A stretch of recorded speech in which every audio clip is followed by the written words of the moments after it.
वो old day का, कौन सा, एंशियंट टाइम का है, जब हीट के बारे में डिस्कशन करना स्टार्ट हुआ था तब का ये हीट का कंसेप्ट है। एक मिनट,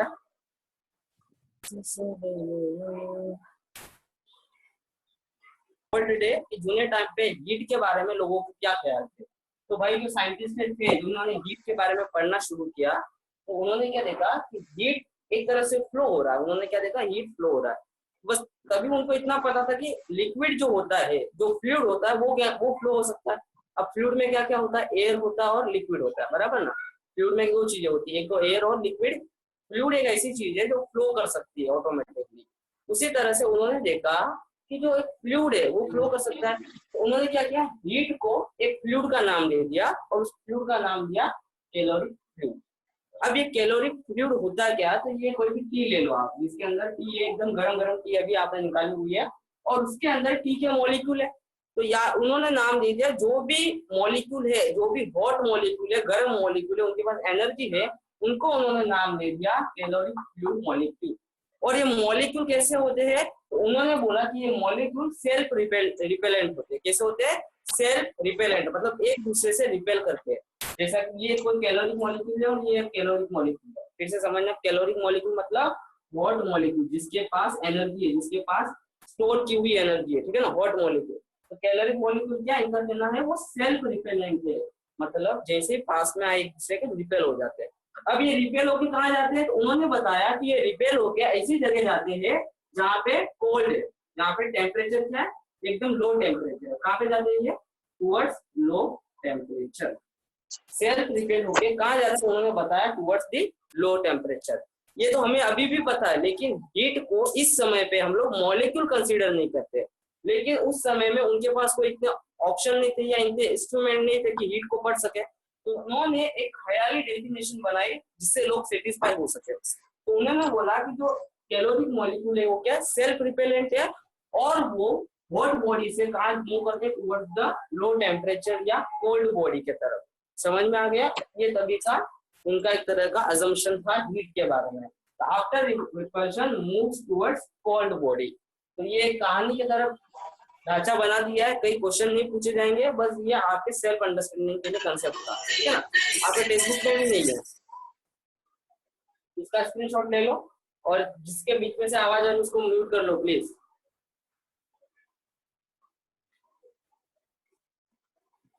हो गया टाइम, स्क्रीनशॉट लेके?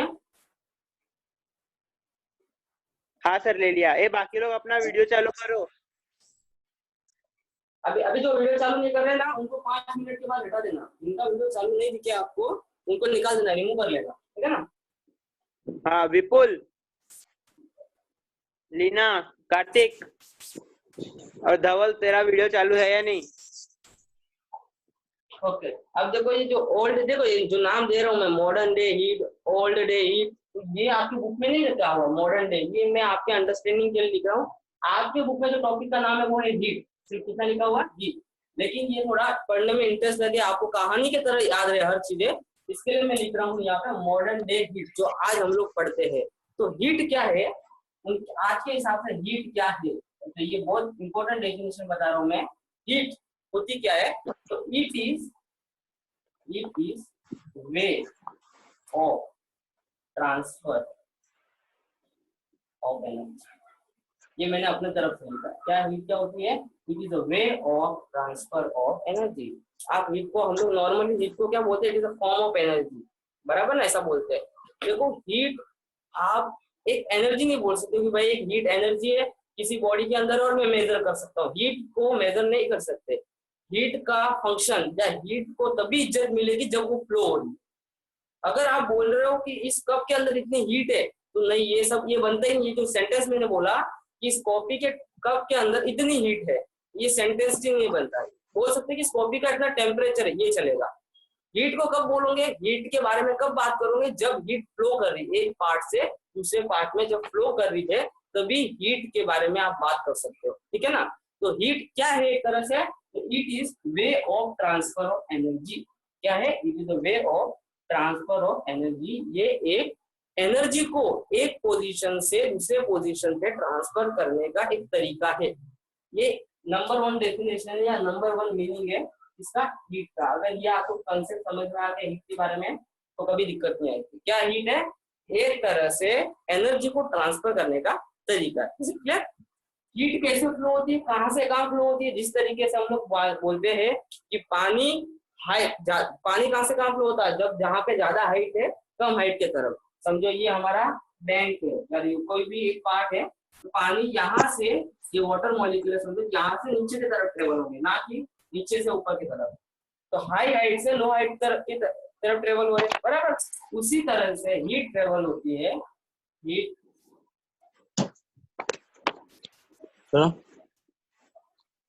हीट किसकी वजह से ट्रेवल होती है? Transfer between system and surrounding. किसके बीच में ट्रांसफर होती है? सिस्टम एंड सराउंडिंग के बीच में। थर्मोडायनामिक पढ़ते तो सिस्टम सराउंडिंग बोलना बहुत इंपॉर्टेंट है। Transfer between system and surrounding due to temperature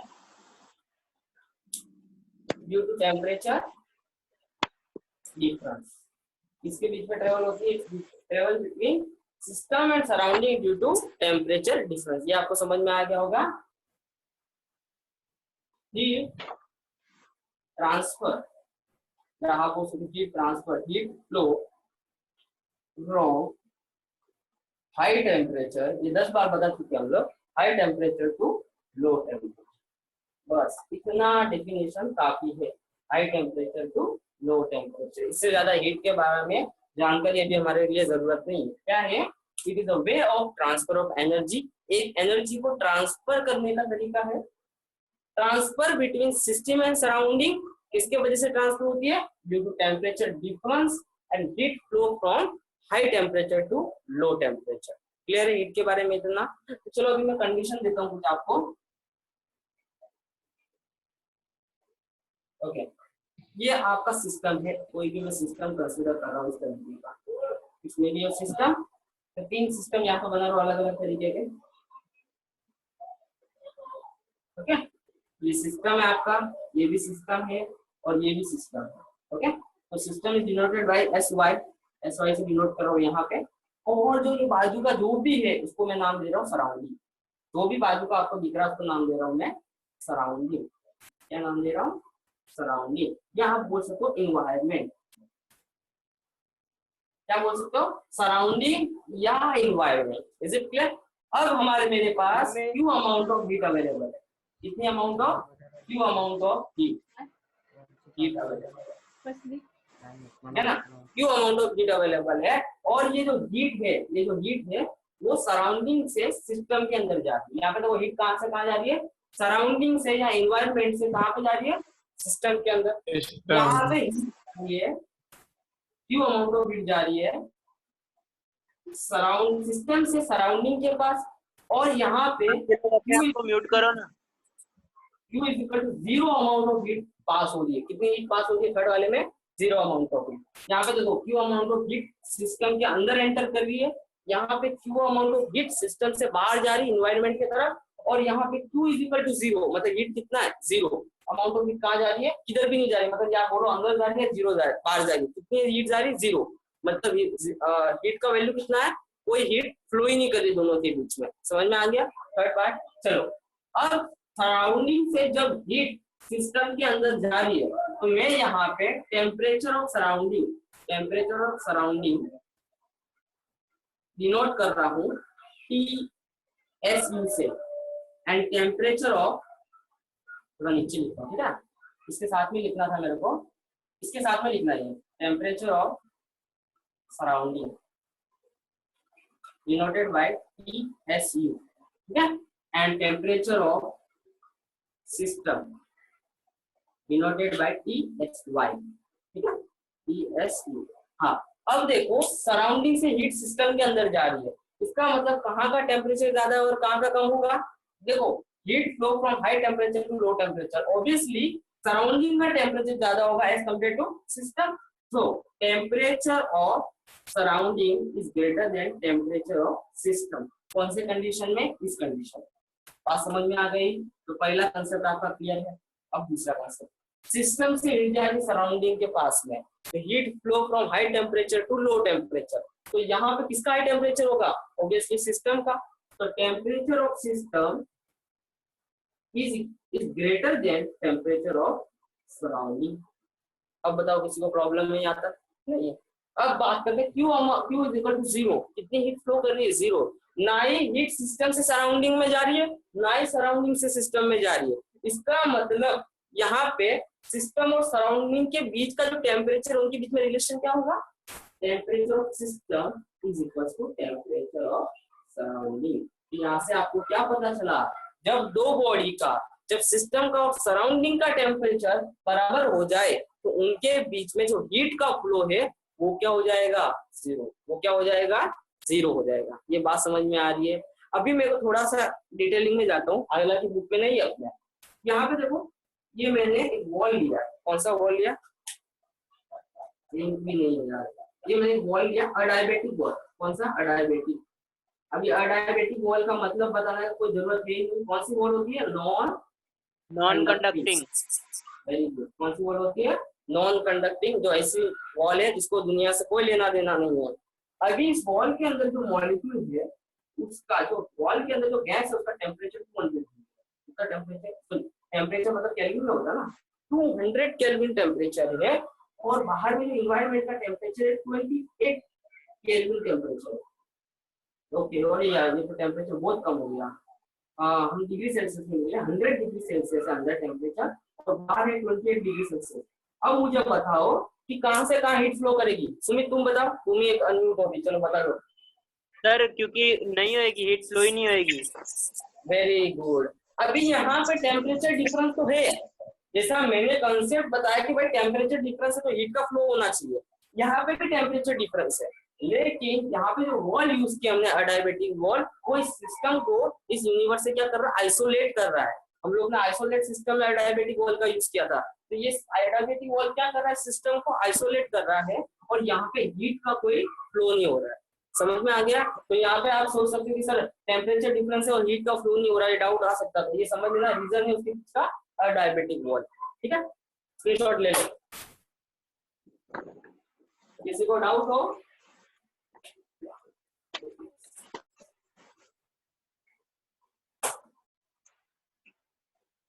sir ले लिया स्क्रीनशॉट। और सर बाकी लोग भी खुद को अनम्यूट करके बोल सकते हैं। एक मिनट, ध्रुविका को प्रॉब्लम। ध्रुविका क्या हुआ?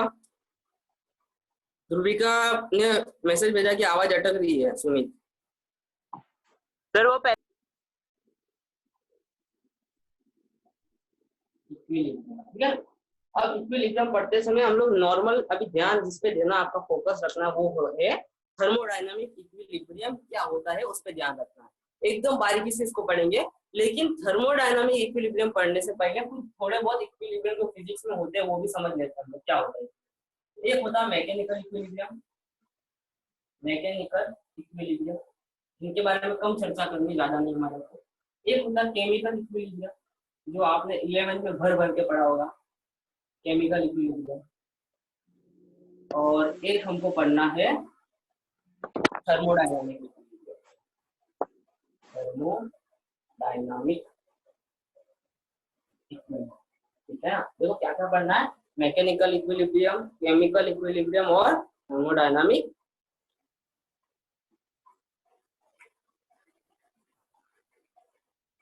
ओके, अभी मैकेनिकल इक्विलिब्रियम एक्चुअली होता है क्या, तो वो समझते हैं हम लोग। मैकेनिकल इक्विलिब्रियम में क्या होता है? कोई भी बॉडी है आपके पास, कोई भी बॉडी, अगर वो बॉडी रेस्ट पे है या कांस्टेंट वेलोसिटी से मूव कर रही है, फिर से सुनना, अगर कोई बॉडी रेस्ट पे है या कांस्टेंट स्पीड से मूव कर रही है, तो आप उसको बोल सकते हो मैकेनिकल इक्विलिब्रियम है।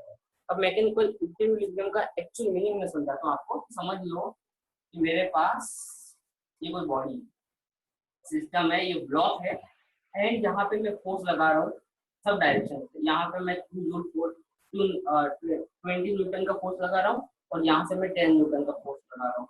इस फोर्स को ऑब्जर्व करने के बाद आपको क्या दिख रहा है कि बॉडी कौन से डायरेक्शन में मूव करेगी? ऑब्वियसली इस वाले कौन से डायरेक्शन में। एक मिनट है, मार्किंग खत्म हो गया।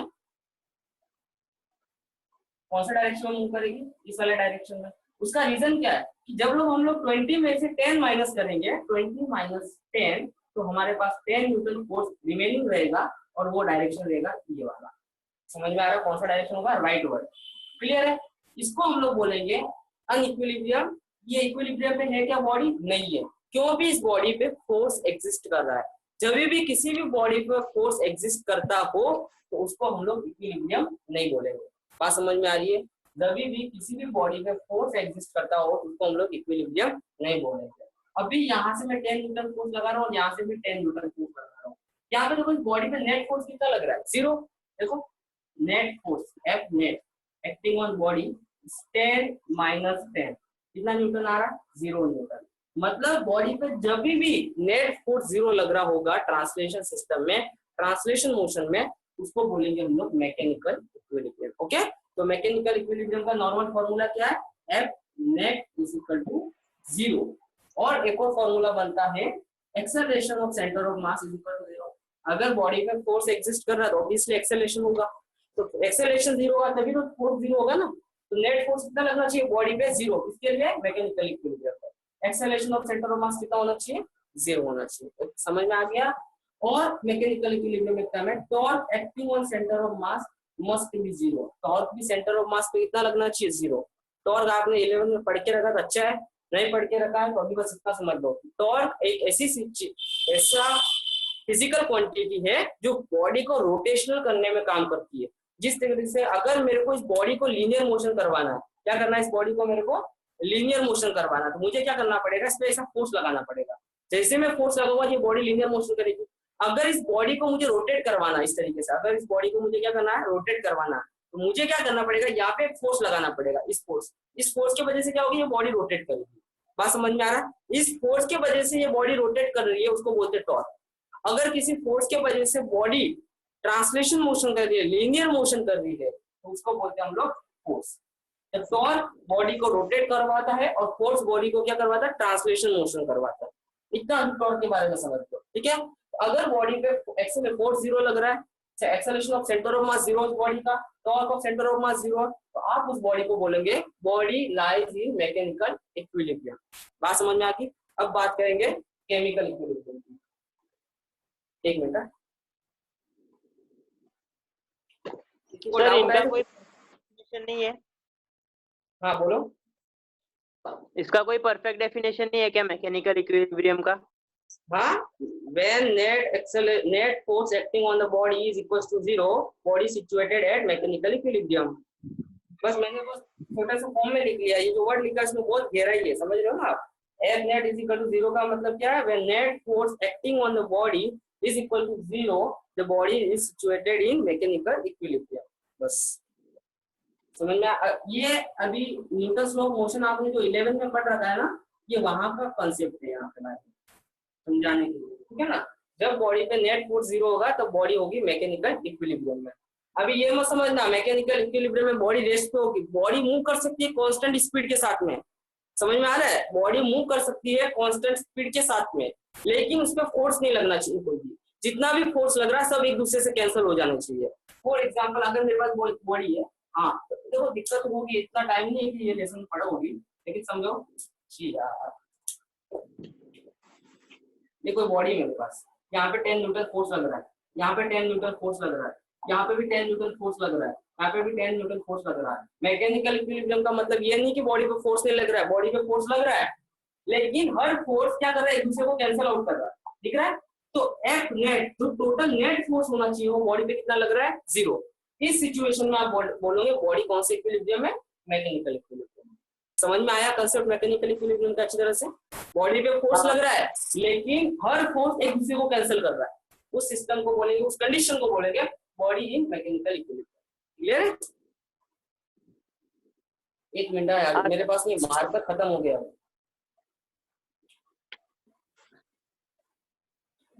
हाँ, अब बात करेंगे केमिकल इक्विलिब्रियम की। केमिकल इक्विलिब्रियम क्या होता है, रेट ऑफ, पता है किसी को केमिकल इक्विलिब्रियम के बारे में?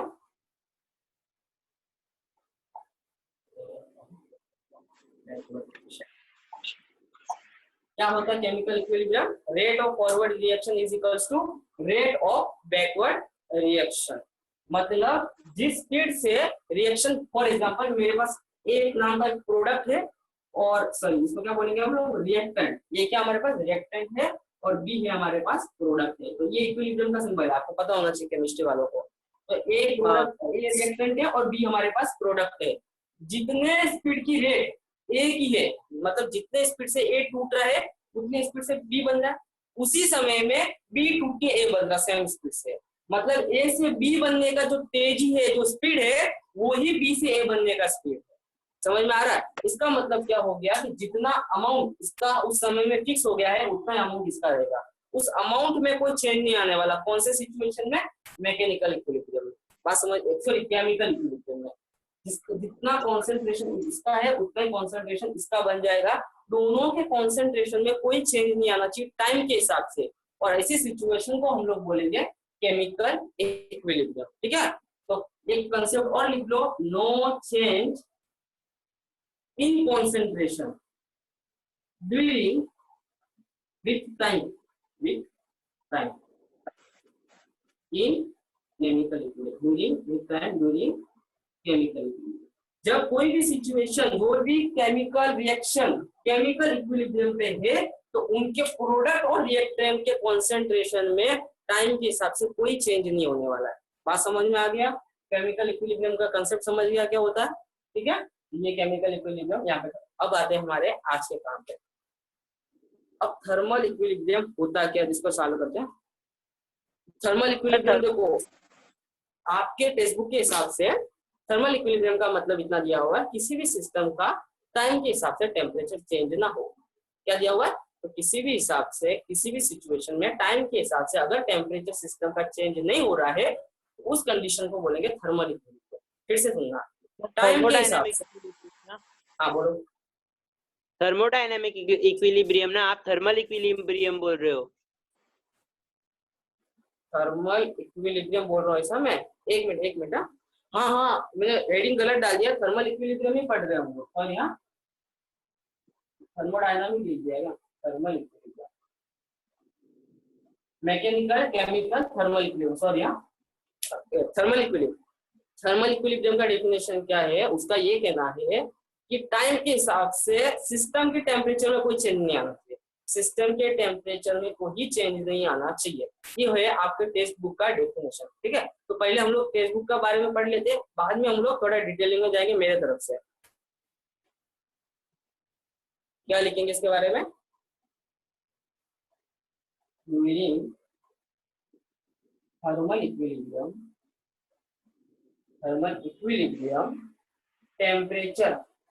Temperature of system remain constant with respect to time। क्या होगा? ओके, क्या लिखा? During thermal equilibrium temperature of system remain constant with respect to time. भले ही टाइम कितना भी बढ़ जाए, टाइम कितना भी चेंज जाए, लेकिन सिस्टम का टेम्परेचर चेंज नहीं हो रहा है, उस सिचुएशन को बोलेंगे थर्मल इक्विलिब्रियम। बात समझ में आ गई? टेम्परेचर अगर सिस्टम का नहीं बदल रहा तो सिचुएशन क्या बोलेंगे आप लोग? Thermal equilibrium. ओके, इतना समझ गया। चलो मैं थोड़ा सा अपने तरफ से बता दूँ। ये आपका एक सिस्टम है, साइड में बनाता हूँ, नहीं तो मैं मिटा दूंगा। ये आपका एक सिस्टम है, बराबर। तो अब हम लोग पीछे जाते हैं केटीजी में। केटीजी पढ़ रखा है आपने अच्छी तरह से। केटीजी में किसके बारे में बात करते हैं? मॉलिक्यूल के बारे में। ठीक है ना, मॉलिक्यूल का स्पीड कितना है, मॉलिक्यूल के द्वारा लगने वाला प्रेशर कितना है। केटीजी में हम लोग बारीकी से पढ़ जाए। यहाँ पे हम लोग मैक्रोस्कोपिक चीजों को पढ़ेंगे। मैंने बताया है कि केटीजी में हम लोग माइक्रोस्कोपिक चीजों के बारे में पढ़ते हैं, माइक्रोस्कोपिक बातों के बारे में पढ़ते हैं। थर्मोडायनामिक में हम लोग मैक्रोस्कोपिक मतलब एक कंटेनर के बारे में पढ़ते हैं। कंटेनर के अंदर मॉलिक्यूल क्या कर रहा है उससे मुझे कोई लेना देना नहीं। कंटेनर के ऊपर प्रेशर कितना लग रहा है उससे मुझे लेना है। कंटेनर का टेम्परेचर कितना उससे मुझे लेना है। लेकिन एक मॉलिक्यूल का स्पीड कितना है, मॉलिक्यूल कितने तेजी से वॉल को कोलाइड कर रहा है, कोई लेना देना नहीं थर्मोडायनामिक। बात समझ में आ रही है? तो चलो इसको थोड़ा सा हम लोग केटीजी को रिलेट करते हैं। अगर टेम्परेचर कांस्टेंट, बॉडी का टेम्परेचर कांस्टेंट कब पॉसिबल है और कब नहीं? अगर मैं इस बॉडी को हीट प्रोवाइड कर रहा हूँ बाहर से, तो जब मैं इस बॉडी को हीट प्रोवाइड कर रहा हूँ तो हीट को एब्सॉर्ब करने के बाद हर मॉलिक्यूल की क्या हो जाएगी, काइनेटिक एनर्जी बढ़ जाएगी। हर मॉलिक्यूल की क्या हो जाएगी, काइनेटिक एनर्जी बढ़ जाएगी। और हमें काइनेटिक एनर्जी का फॉर्मूला पता है 3/2, सॉरी हम लोग तो direct F/2 NR of delta T. अगर बॉडी की काइनेटिक एनर्जी बढ़ रही है इसका मतलब क्या हो गया, सिस्टम का टेम्परेचर बढ़ रहा है, दिख रहा है ना। Kinetic energy directly proportional to temperature पढ़ रखा हमने। तो अगर बॉडी की काइनेटिक एनर्जी बढ़ रही है तो सिस्टम का टेम्परेचर बढ़ रहा है। अगर सिस्टम का टेम्परेचर बढ़ रहा है तो ऑब्वियसली अगर समझो मैं इस कंटेनर का वॉल्यूम कांस्टेंट रखूं, वॉल्यूम कांस्टेंट रखूं तो टेम्परेचर बढ़ने के साथ साथ सिस्टम का क्या बढ़ेगा, प्रेशर बढ़ेगा। According to Gay Lussac law, pressure is directly proportional to temperature at constant volume. बात समझ में आ रही है। तो देखो काइनेटिक एनर्जी बढ़ रही हीट की वजह से, हीट की वजह से बढ़ रहा है टेम्परेचर, टेम्परेचर की वजह से बढ़ रहा है प्रेशर। बात समझ में आ रही है क्या यहाँ पे। अगर यहाँ पे मैं पिस्टन लगा दूं, अगर यहाँ पे मैं पिस्टन लगा दूं तो जैसे जैसे प्रेशर बढ़ेगा तो पिस्टन कहाँ पे मूव करेगा, ऊपर की तरफ। प्रेशर बढ़ रहा है ना पिस्टन पे, पिस्टन कहाँ पे मूव करेगा, ऊपर की तरफ मूव करने लगेगा धीरे धीरे। तो पिस्टन ऊपर की तरफ मूव करेगा इसका मतलब वॉल्यूम भी बढ़ेगा। बात समझ में आ रही है। तो यहाँ पे टेम्परेचर में चेंज आ रहा है तो ऑब्वियसली प्रेशर में चेंज आ रहा है, प्रेशर में चेंज आ रहा है तो वॉल्यूम में चेंज आ रहा है। तो यहाँ से जो इन्होंने अपने बुक में लिखा हुआ है कि during thermal equilibrium temperature of system remain constant, सही है, कोई गलत नहीं है। हाँ सुमित 10 मिनट बचे हैं, मुझे 2 मिनट पहले आगा कर लेना, ठीक है ना। सर ओके 10 मिनट नहीं बचे, सिर्फ 5 मिनट बचे हैं। हाँ तो 2 मिनट पहले बोल देना, नहीं तो मैं 5 मिनट ऐसे बड़बड़ाता रहूंगा अकेला। हाँ हाँ sir. During thermal equilibrium temperature of system remain constant with respect to time, सही है, कोई गलत नहीं है। क्योंकि उन्होंने टेम्परेचर, अगर सिस्टम का टेम्परेचर कांस्टेंट बोला है तो प्रेशर कांस्टेंट होगा, वॉल्यूम कांस्टेंट होगा। बात समझ में आ रही है। लेकिन इसको हम लोग अपने तरफ से लिखते हैं तो कैसे लिखेंगे, अपने तरफ से, या मैं अब मॉडिफाई करके लिखे, कैसा लिखे, thermal variable, thermal variable remain, thermal variable कौन से, pressure volume temperature remain constant with respect to time when during thermal equilibrium। Sir time नहीं लिखा आपने। समझ, हाँ बोलो क्या बोल रहे हो। टाइम नहीं लिखा आपने। हाँ क्या बोल, समझ में नहीं आ रहा है। Sir with respect to time में, विद रिस्पेक्ट टू टाइम आता है ना, आपने टाइम नहीं लिखा। with respect to time during thermal equilibrium। इसका स्क्रीनशॉट ले लो नहीं तो अपना ये वीडियो बंद हो जाएगा जल्दी से। ओके समझ हाँ में आ सर, ले गया। लिया। थर्मल इक्विलिब्रियम का मतलब टेम्परेचर कांस्टेंट होगा। और भी लिख सकते हो कि during thermal equilibrium thermal variable of system, thermal variable of, फिर से स्क्रीनशॉट लेना है, थोड़ा गलती हो गया। Thermal variable of system, system remain constant with respect to time during thermal equilibrium. कोई दिक्कत है यहाँ तक थर्मल इक्विलिब्रियम के कंसेप्ट में आपको नहीं होनी चाहिए, थोड़ी भी दिक्कत नहीं होनी चाहिए। अब थोड़ा सा और डिटेल में जाते हैं, टाइम बचा है क्या हमारे पास। नहीं सर, एक काम करते हैं, इसमें ये पूछ लो किसी को कुछ डाउट है क्या। नहीं, 3 ही मिनट बाकी है इसीलिए। चलो बस बंद करते हैं यहाँ पर हो गया। चलो अब तक हम लोग ने क्या पढ़ा लेक्चर शुरू करने के बाद, पहला तो हीट के बारे में पढ़ा, ठीक है। हीट के बारे में पूरी डिटेलिंग हम लोग ने अच्छी तरह से बारीकी से, हीट का थ्योरी पढ़ी है, हीट के बारे में फॉर्मूले अब तक नहीं पढ़े हमने, ठीक है ना। बाद में हम लोग ने थ्योरी पढ़ी थर्मल इक्विलिब्रियम की। थर्मल इक्विलिब्रियम को जान लिया कि क्या होता है कि बॉडी का temperature with respect to time क्या रहेगा, कांस्टेंट रहेगा, कोई चेंज नहीं आएगा भले टाइम कितना भी बढ़े। समझ में आ गया। दूसरा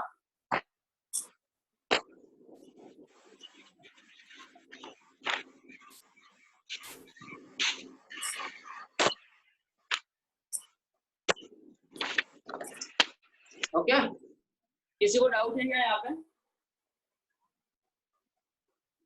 नोट्स बना रहे हो ना अपने वर्ड में। हाँ सर, ये देखो। आखिरी में नहीं, वही काम आने वाला है। मैं नहीं सिर्फ अपना स्क्रीन रिकॉर्डिंग चालू रखता हूँ हमेशा, जिससे मुझे ये पता चलता है कौन कौन नोट्स बना रहा है।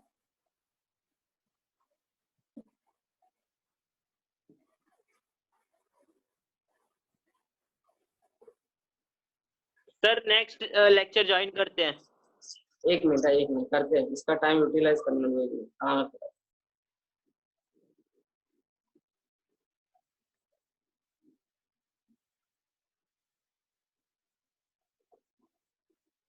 ओके दिशा, दिशा अनम्यूट हो जाओ, टाइम है क्या हमारे पास? नहीं सर, नेक्स्ट दिशा लेक्चर में unmute- पूछते हैं। हाँ एक ही रुको, मिनट है। दिशा 2 मिनट बचे हमारे पास।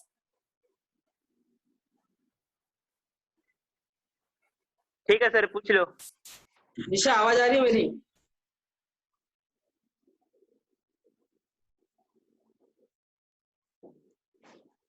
हेलो दिशा। दिशा मेहर।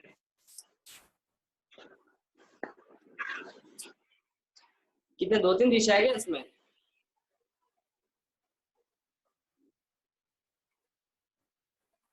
आवाज नहीं जा रही है लग रहा उन तक। दिशा ओए, जा रही होगी सर। कोई नहीं, नेक्स्ट लेक्चर में उससे पूछे। सेकंड लिंक ज्वाइन कर लो सब लोग, ठीक है ना, फटाफट।